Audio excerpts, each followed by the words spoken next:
오늘 2장 1절부터 13절까지 말씀을 중심으로 하나님 말씀을 나누도록 하겠습니다. 디모데 후서는 바울의 유언장과 같다라고 했고요. 죽음을 앞두고 다음 세대인 목회자에게, 교회를 맡은 복음의 일꾼에게, 그리고 참 아들 된 복음 안에서의 가족에게, 또 다른 의미에서는 동력자인 디모데에게 바울이 마지막 죽음을 앞두고 하고 싶은 이야기들이 담겨 있고, 이 이야기는 단지 바울과 디모데 사이에서의 개인적인 서신으로 끝나지 않고 오늘 우리에게 성경으로 주어져 지금도 마지막 날을 함께 살아가는 바울과 디모데, 그리고 오늘 우리들이 같은 말씀 안에서 우리의 삶을 어떻게 정돈하고 계획하고 가꾸어야 할 것인지를 잘 배우게 됩니다. 죽음 앞에 서면 가지치기를 많이 하게 됩니다. 무엇을 우선순위로 할 것인지, 그리고 그동안 못했던 것들 중에서 무엇이 더 중요했던 것인지를 알게 되는 자리이기도 합니다. 그러다 보니까 죽음을 앞둔 이 말씀들은 굉장히 개인적인 감정도 많이 담겨 있지만, 오늘 우리들이 말씀을 살핌에 있어서도 좀 그런 간절한 마음들을 같이 담아서 볼 수 있게 되는데, 죽음을 앞두고 바울이 그동안 걸어왔던 길을 후회했다라고 하지 않았습니다. 내가 걸어와 보니 아니다, 너는 이렇게 살지 마라 라고 권하지 않죠. 굉장히 충성된 일꾼으로서 너도 충성된 일꾼이 되기를 바란다 라고 이렇게 전하고 있는데, 오늘은 2장 1절부터 13절 안에 새 직분에 대한 비유를 하고 있습니다. 먼저 이 새 직분이 뭔지 살펴볼 텐데요. 첫 번째는 4절인데, 4절은 병사의 직분이 나오죠.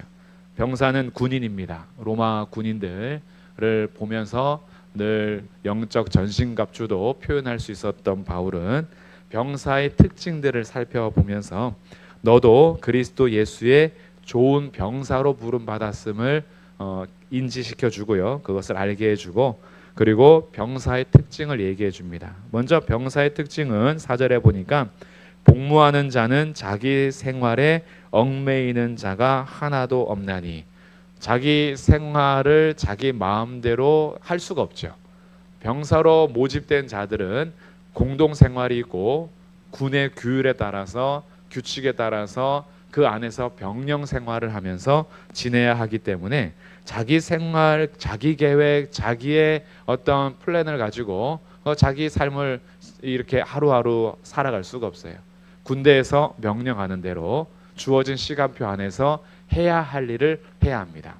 그러면서 모집한 자를 기쁘게 하는 것이 군인으로서는 최고의 명예입니다. 물론 오늘날 우리들이 군인을 생각하면 이 말씀이 그렇게 크게 와닿지는 않아요. 요즘에 군인들이 국가에 엄청난 충성심을 가지고 갑니까? 안 그래요. 미루다 어쩔 수 없이 가거나 이왕이면 빨리 갔다 와야지 하고 갔다 오기 때문에, 가서 나에게 최고의 명예가 국가의 부름을 위해서 충성하는 것, 내 상관에게 복종하는 것, 이런 것을 막 기쁨으로 여기면서 가지는 않습니다. 근데 당시 로마 군인에게 있어서 최고의 명예는 뭐였냐 하면 국가를 위해 죽음보다도 사실은 국가를 위해 충성할 수 있는 것이 최고의 명예였어요. 근데 이것은 꼭 로마 군인만 그런 것이 아니고요. 우리나라 역사에서도 국가를 위해서 부름받아 군인으로서 충성을 다하는 것이 최고의 명예라는 것을 보여줬던 수많은 일화들이 있습니다. 이순신 장군도 그렇고요. 그리고 우리 화랑들, 신라 화랑들의 이야기들도 정말 10대들이었지만 국가를 위해서 자신들이 할 수 있는 것들을 하기 위해서 목숨을 버립니다. 그래서 관창 이야기, 개백 장군과 관창 이야기, 백제가 마지막을 달려갈 때에 사실은 그 장군이 승승장구하고 있으나 화랑에 속해 있었던 그 화랑에 속해 있었던 그 관창이 계속해서 들어가죠. 잡히고 풀어주면 또 쳐들어오고 게임이 안 됩니다. 힘 대 힘으로는 게임이 안 되는데 가죠. 자기의 죽음을 아까워하지 않고 국가를 위해서 내가 봉사할 수 있다면 최고의 명예로 여겼습니다. 계백장군은 관창을 죽이면 신라 군인들의 기세가 올라갈 것을 알았기 때문에 계속 풀어주지만 관창이 목숨 내놓고 계속 옵니다. 어쩔 수 없이 죽이고 결국은 백제가 패배하게 되죠. 그러니까 이런 군인들의 모습들이 있죠. 그러니까 또 우리나라 역사에서는 독립군들을 생각하면 좋을 것 같아요.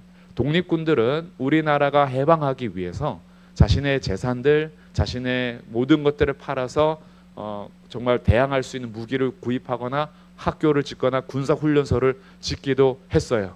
독립운동을 위해서 자신의 모든 것을 투자하면서 자녀들에게도요, 나는 독립운동을 할 테니 너네들은 일제의 편에 서서 목숨을 부지해라, 그러지 않았습니다. 자녀들에게, 가족들에게도 이렇게 사는 것보다 독립을 위해서 항쟁하다가 죽는 것이 우리의 명예다. 우리 가문은 절대 일본 앞에 무릎 꿇지 않고 우리가 맞서 싸우다 죽는 것이 우리의 가정의 최고의 명예다. 이것이 실제 있었던 역사들이죠.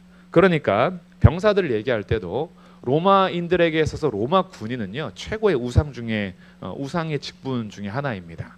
그래서 군인이 이 나라를 위해서 정말 멋진 모습으로 다른 나라를 정복하고 승리를 얻어올 때 수많은 백성들이 그들의 승리를 축하해주고 박수 쳐주죠. 그러니까 병사들의 자기의 생활에 얽매이지 않고요, 병사들은 자기들을 모집한 자를 기쁘게 하려 합니다. 이 말씀이 이런 맥락에서 이해가 되어야 해요. 오늘날 우리들이 부름 받았을 때에 사실은 자기 생활이 더 중요하게 여겨지다 보니까 부름받은 자로서의 삶이 많이 약화되고 있는 것이 사실입니다. 국가에서의 국회의원들이나 그리고 행정 업무를 하는 사람들, 군인들의 또 이런 모습들, 모든 우리 공무원들도 마찬가지고요.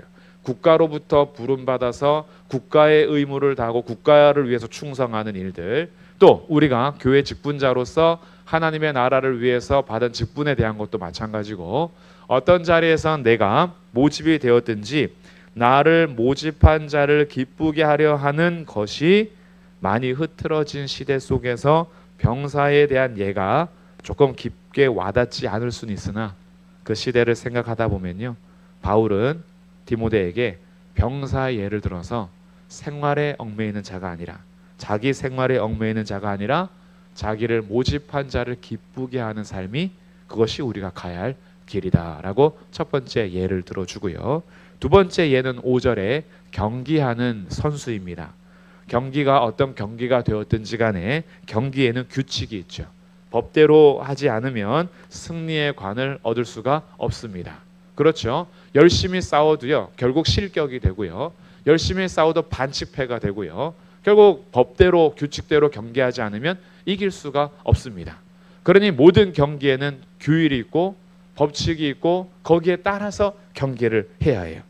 그러니 우리들도 이 길을 걸어갈 때에 경기하는 자에 대해서 예를 들면서, 우리가 하고 싶은 대로 하는 것이 경기하는 자의 모습이 아니다.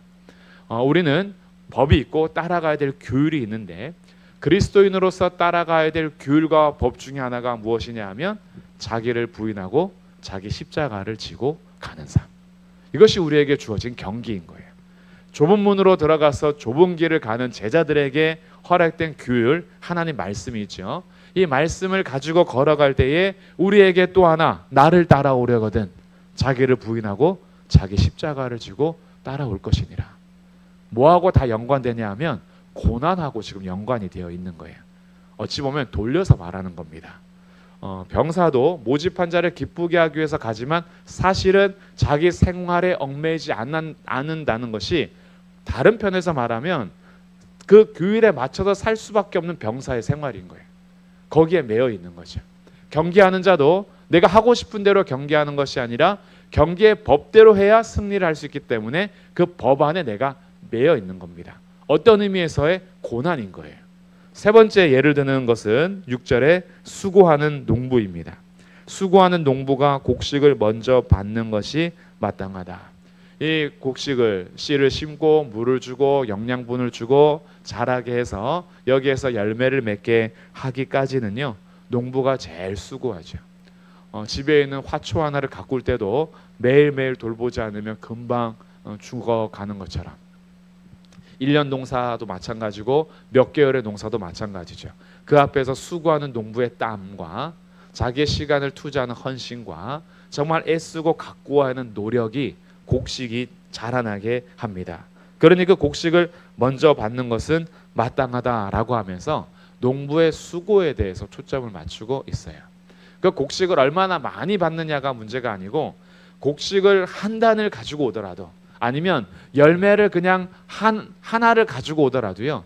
농부에게 있어서 수고한 농부에게 있어서 그 곡식 한 단과 열매 하나는 다른 사람들이 시장에서 하나 사는 것과는 비교할 수 없는 가치를 가지고 있죠.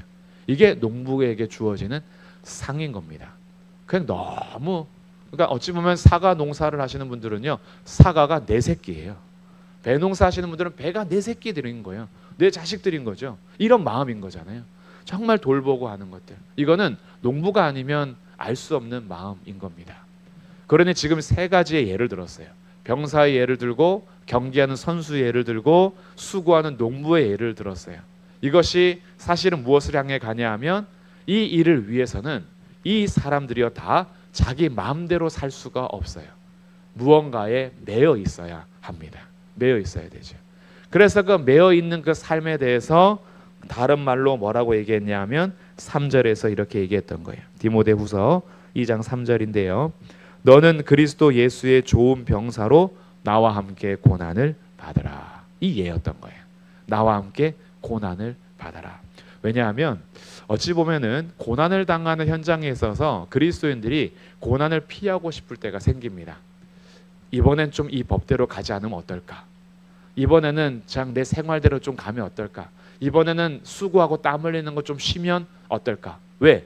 그렇게 수고한 농부가 그렇게 열심히 경기했던 법대로 경기했던 자가 그렇게 자기 생활에 얽매이지 않고 병사로서 충성했던 자가 결국 받는 삶이 뭐냐 봤더니 감옥이고 고난인 거예요. 그러니까 어찌 보면 디모데의 입장에서 다음 세대를 가는 목회자 입장에서 그리고 제자 입장에서 고난은 좀 피해가면 어떨까라는 마음이 생길 수 있죠. 이게 뭐 꼭 바울과 디모데의 관계 속에서만 있는 일이 아니라 오늘 우리들에게도 마찬가지예요. 믿음의 길을 걸어가면서 이 세상에서 항상 잘 되면 그 믿음을 추천하고 복음을 전하며 예수를 믿으라고 권하는 것이 그렇게 어렵지 않겠죠. 그런데 예수님을 믿는다라고 해서 다 세상에서 승승장구하는 결과가 나오지는 않습니다. 오히려 어떤 경우에는 예수님을 믿는 믿음 때문에 손해를 봐야 하고 그 길을 가야 돼요. 우리 스스로 예수 믿는 자로서의 법칙이 있고 예수님 믿는 자에게 주시는 성경에 대한 진리가 있고 진리를 따라 살아가다 보니 세상과는 반대로 살아가야 할 때가 많아요. 세상하고 부딪히는 거죠. 근데 나는 열심히 살았어요. 열심히 살다가 천국을 소망하면서 살았어요. 그런데 가끔은 뒤돌아보면서 내 자녀들은 이런 험한 길을 좀 덜 지내왔으면 좋겠다는 마음이 생길 때가 있죠. 나는 그래도 견뎌왔지만 내 자녀들은 조금 편하게 신앙생활하면 좋지 않을까? 모든 부모들의 마음이 아니겠어요? 어떤 부모가 나보다 더 고생해서 신앙생활해라 이런 마음을 갖겠어요. 나도 고생했지만 너는 더 고생해라 축복한다. 더 고난을 받아라 라고 하는 마음은 사실 인간의 마음으로는 생기지 않죠. 그러다 보니까 당장 복음 때문에 믿음 때문에 고난을 당하는 현재 시대 박해가 정말 강한 시대에 흔들릴 수 있어요. 성도들에게 이렇게 얘기할 수 있잖아요. 이럴 때는 피해 갑시다. 이럴 땐 좀 그냥 모임을 하지 맙시다. 이런 고난이 있을 때는 각각 집에서 몰래 그냥 예배 드리시고 이 고난이 지나간 다음에 모여서 예배합시다. 그럴 수도 있잖아요. 우리 인간적으로 생각하면. 그래서 바울이 디모데에게 권하는 거예요. 아니야. 지금 우리의 눈앞에 펼쳐진 것이 내가 복음을 전하다가 감옥에 갇혀서 죽음을 앞두고 있지만 그렇다라고 해서 이것은 우리가 피할 것이 아니다. 너도 디모데야 그리스도 예수의 좋은 병사로 나와 함께 고난을 받아라. 우리는 병사로 부름받은 자고 경기하는 자로 부름받은 자고 수고하는 농부로 부름받은 자야. 그러니 우리는 사실 이 현실 앞에서 과연 가능할까라는 질문이 던져질 때가 있습니다. 그래서 오늘 2장 1절에서는 이렇게 시작을 했어요. 2장 1절 우리 함께 읽어보겠습니다. 시작. 내 아들아 그러므로 너는 그리스도 예수 안에 있는 은혜 가운데서 강하고 하나님의 능력을 따라 복음과 함께 고난을 받으라는 디모데후서 1장 8절의 말씀. 그리고 1장 12절에서 고난을 받되 부끄러워하지 않는 것은 내가 믿는 자를 알고 내가 의탁한 것을 그날까지 그가 능히 지키실 것을 확신하기 때문에 그러므로 너는 말을 지켜가고 아름다운 것을 너에게 부탁한 것을 아름다운 것을 지켜가라 라고 명령했던 1장의 말에서 환난 가운데 도망가지 말고 너가 나와 함께 고난을 받아야 하는데 이 고난을 받으라는 얘기하는 바울은 뭐 그렇게 엄청 이제 고난 좀 당해봐라 뭐 이런 마음은 아닐 거잖아요. 나도 당했으니 너도 당해봐라 이런 건 아닐 거잖아요. 그러니까 이 고난을 견딜 수 있는 방법을 제안하는데 그게 2장 1절인 거예요. 우리에게 복음을 지켜가며 복음 안에서 부탁한 것을 지켜가며 그리고 병사로서 모집한 자를 기쁘시게 하기 위해서 복음과 함께 고난을 받는 일은 우리의 힘과 능력으로는 가능하지 않죠. 이것이 가능한 것은 2장 1절에 있는 것처럼 그리스도 예수 안에 있는 은혜 가운데서 강해라. 우리가 강해질 수 있는 것은 여기 있는 거예요. 예수 그리스도 안에 있는 은혜 가운데에서. 그러니 주님의 은혜를 힘입지 않으면 우리는 결코 병사로서 복음과 함께 복음을 위하여 고난을 받을 수 있다라는 것을 스스로 장담이 안 되죠. 언제든지 우리는 두렵고요. 과연 나는 잘 할 수 있을까? 내가 만약에 로마 시대에 박해를 받는 그리스도인이었다면 나는 내 자녀들과 함께 사자밥이 될지언정 화형에 처해질지언정 감옥에 끌려가서 참수를 당할지언정 우리 가족들과 함께 우리는 예수 그리스도를 온전히 믿고 따라가자 라고 권하면서 함께 충성하며 갈 수 있을까? 라고 물어보면 크게 자신일 수 있는 사람도 없고 자신할 수 있는 사람들도 있을 것이고 나는 좀 어려울 것 같은데 라고 하는 사람도 있겠죠. 근데 우리들은 우리의 마음에서부터는 자신감이 아니라 우리가 이 길을 걸어가기 위해서 반드시 필요한 것이 있는데 그리스도 예수 안에 있는 은혜, 그 은혜로서 우리가 담대하고 강할 수 있는 거예요. 그러니까 우리 모든 성도들은 이 은혜 안에 거하는 것이 너무 중요한 겁니다. 하나님의 은혜를 사모해야 하고 그 은혜를 계속 우리가 받아들이지 않으면 그 은혜 안에 거하지 않으면 우리는 언제든지 오늘 충만했다가 내일 금방 꺾여집니다. 박해가 꼭 와서도 아니에요. 큰 어려움이 없어도요. 우리는 언제든지 돌아설 수 있는 그런 마음을 가진 사람들이 우리의 모습인 거죠. 그러니 은혜 없이는 우리들은 버틸 힘이 없습니다. 그래서 우리의 강함은 다른 데서 오지 않습니다. 그리스도 예수 안에 있는 은혜 가운데서 강해라. 그리고 디모데에게 말합니다. 2절에 내가 많은 증인 앞에서 내게 들은 바를 충성된 사람들에게 부탁해라. 이것도 너의 때에서 끊어지면 안 돼. 다음 사람들에게도 계속 전해라. 충성된 일꾼들, 신실한 사람들, 믿을 만한 사람들에게 내가 너에게 한 말을 너도 그대로 전해서 나와 함께 병사로서 복음과 함께 고난을 받는 그 길을 선택할 수 있도록 가르치라 그래요. 그리고 그 사람들은 그러면 2장 2절 끝에 그들이 또 다른 사람들을 가르칠 수 있으리라. 그러니까 복음은 계속 변질되지 말고 그대로 1세기의 복음이 21세기에도 그대로 정말 지금까지 왔던 성경 말씀이 변질되지 않고 그대로 계속 전수가 되어야 하는 거죠. 그들이 우리에게 가르쳐줬던 복음을 다음 세대들에게도 그대로 가르쳐야 하고 세상은 변화되고 문화는 변화되지만 진리는 변화되지 않기 때문에 문화에 따라서 복음을 바꿔라 하지 말고 너의 세대는 너네 세대들만의 복음을 만들어내라 그러지 말고 시대가 변하고 세상이 변하고 문화가 변해도 성경 말씀, 진리, 복음, 예수 그리스도는 결코 변할 수 없는 것이니 너희들은 그 예수님 앞에 충성하며 살아라. 이것을 계속 전하라 그래요. 그러면 신실한 자들이 이것을 받아들여서 또 다른 사람들을 가르친답니다. 이것이 교회가 포기하지 말고 주님 오실 때까지 해야 할 일인 거죠. 복음을 변질시키지 말고 이 복음을 계속해서 전달할 수 있는 겁니다.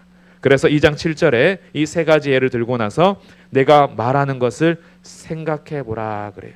주께서 범사에 너에게 총명을 주실 것이다. 내가 전한 복음대로 다윗의 씨로 죽은 자 가운데서 살아나신 예수 그리스도를 기억하라. 생각해보고 예수님을 기억하고, 그래서 그 은혜 안에서 강하여지고 모집한 자를 기쁘게 해라. 수고한 농부에게 곡식을 주실 것이고 법대로 경계한 자에게 승리의 관을 씌워 주실 것이다.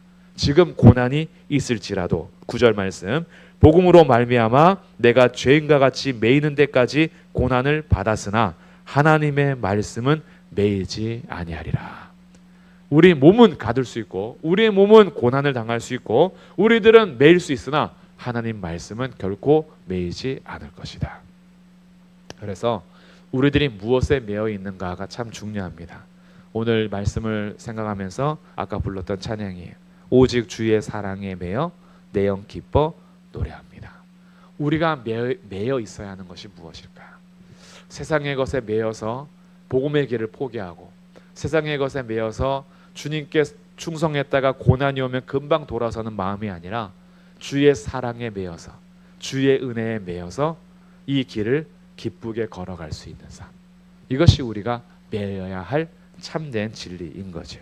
그래서 복음으로 말미암아 죄인과 같이 매이는 데까지 고난을 받았으나 하나님 말씀은 매이지 않으므로 10절, 그러므로 내가 택함 받은 자들을 위하여 모든 것을 참음은 그들도 그리스도 예수 안에 있는 구원을 영원한 영광과 함께 받게 하려 함이라.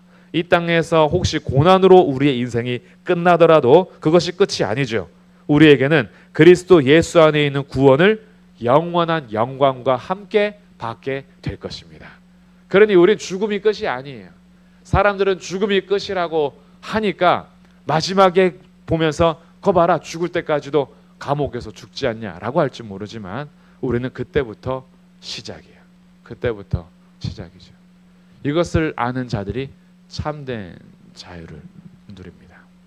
예수 그리스도 안에 있는 구원, 그리고 영원한 영광과 함께 받게 될 것이니 이 땅에서 우리가 예수 믿음으로 받는 고난, 그것은 사실 아무것도 아니다. 견딜 수 있는 거고 걸어가는 거예요. 그래서 11절에 이렇게 얘기합니다. 미쁘다 이 말이요, 우리가 주와 함께 죽었으면 또한 함께 살 것이요. 할렐루야. 네, 이거죠. 주와 함께 죽었으면 우리는 이제 예수님을 믿고 그리스도와 함께 연합된 자로서 그와 함께 죽고 그와 함께 살아난 자로서 이미 우리의 시민권은 하늘에 속한 것이요, 그가 죽었을 때 우린 같이 죽었고 그가 살아났을 때 우린 같이 살아났고 그가 하늘에 앉아 계실 때 우리는 같이 하늘에 참여한 자로 사는 거예요. 그러니 우리는 이 세상에서 세상의 것으로 계산하며 살지 않죠. 이미 영원한 영광을 바라보며 살아가는 사람들이죠. 그 주님이 신실하신 주님이라 결코 이것을 바꾸지 않으실 겁니다. 그래서 12절, 참으면 또한 함께 왕노릇 할 것이요, 우리가 주를 부인하면 주도 우리를 부인하실 것이라. 그러니 어떻게 해요? 참아라, 인내해라. 나와 함께 고난을 받고 복음과 함께 고난을 받으라. 우리가 참으면 이런 통치를 하게 될 것이고 다스리게 될 거야. 우리는 13절, 우리는 신실하지 못할 때가 많다. 우리는 믿지 못할 대상자들이지. 그러나 주는 항상 믿으시니 자기를 부인하실 수 없으시리라. 주님은 정말 신실하게 우리를 끝까지 붙잡아 주실 겁니다.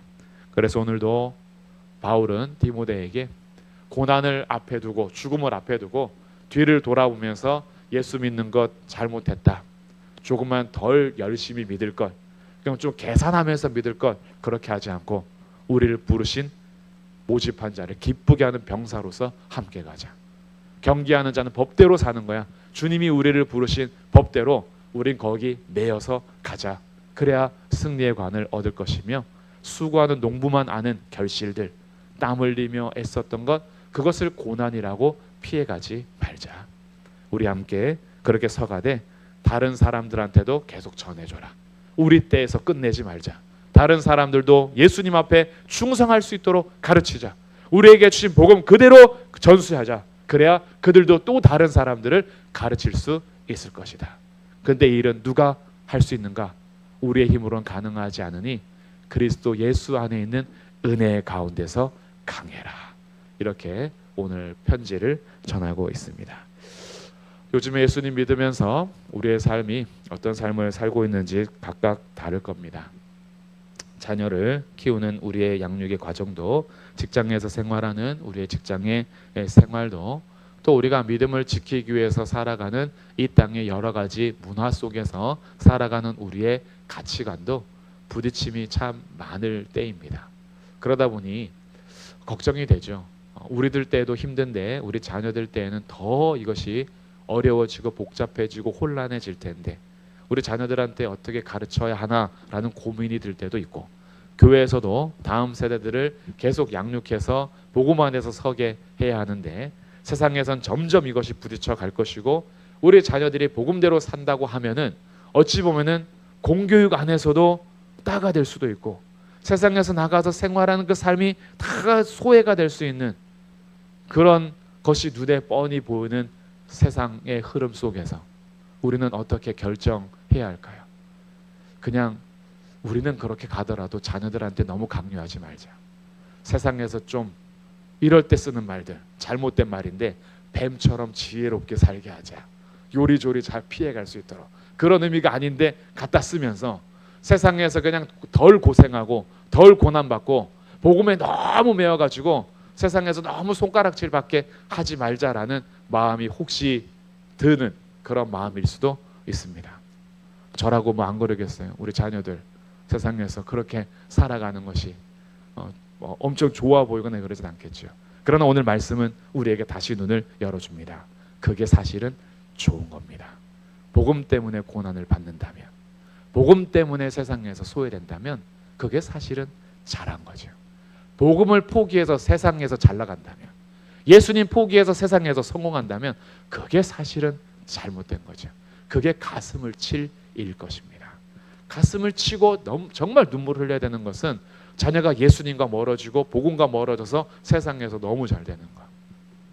물론 우리의 마음은 그러죠. 복음도 잘 믿고 세상에서도 잘 되는 것, 이런 것을 더 많이 원하긴 하지만 세상은 점점 이 복음 앞에 대적하고 또 무너뜨리려고 하는 그런 문화가 많이 형성되는 세상 속에서 오늘 이 말씀이 우리 안에 탁 씹어져서 우리는 병사로 모집한 자를 기쁘게 하는 자로서 이제는 우리가 그리스도의 좋은 일꾼으로, 그리스도 예수의 좋은 병사로 고난을 받는 것을 두려워하지 말자. 그러나 이 고난을, 그것이 어떤 달콤한 유혹으로 올 수도 있고 고난이 아닌 모습으로 올 수도 있지만 우리는 여기에서 잘 분별하기 위해서 우리가 늘 거해야 하는 곳은 그리스도 예수 안에 있는 은혜 가운데서 우리가 강해져야 한다. 이 삶을 포기하지 않아야 될 것입니다. 그래서 우리 자녀들에게도 은혜가 필요하고, 가르쳐야 되는 우리 부모들에게도 은혜가 필요하고, 우리 교회 어른들에게도 교사들에게도 은혜가 필요하고, 그 은혜 가운데서 강하여서 자녀들에게 강하고 담대하게 복음을 전수하며 가르칠 수 있어야 하고, 절대 서로 타협하지 않는 그리스도의 좋은 군사로서 우리 성도들의 가정과 교회가 견고하게 서가시기를 주님의 이름으로 축복합니다. 아멘. 기도하겠습니다. 하나님 아버지 감사합니다. 때로는 그냥 피해가라고 하고 싶을 때가 있습니다.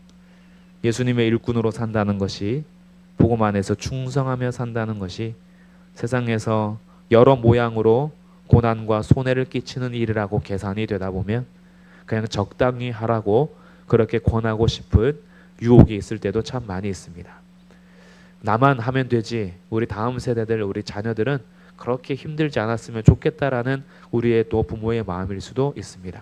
그러나 우리 시간 믿음의 눈으로 진짜 영광을 볼 수 있게 하여 주옵소서.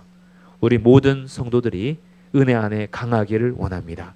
그리스도 예수 안에 있는 은혜 가운데서 강하여 복음에서 결코 타협하지 아니하고 복음 안에서 충성된 일꾼으로서 또 다른 충성된 사람들에게 말하며 또 그들이 또 다른 사람들을 가르치면서 우리 모든 세대들이 예수님 안에서 그리스도 예수의 좋은 병사로 모집한 자를 기쁘게 하는 가정이요 교회가 되게 하옵소서. 감사드리며 예수 그리스도의 이름으로 기도합니다. 아멘.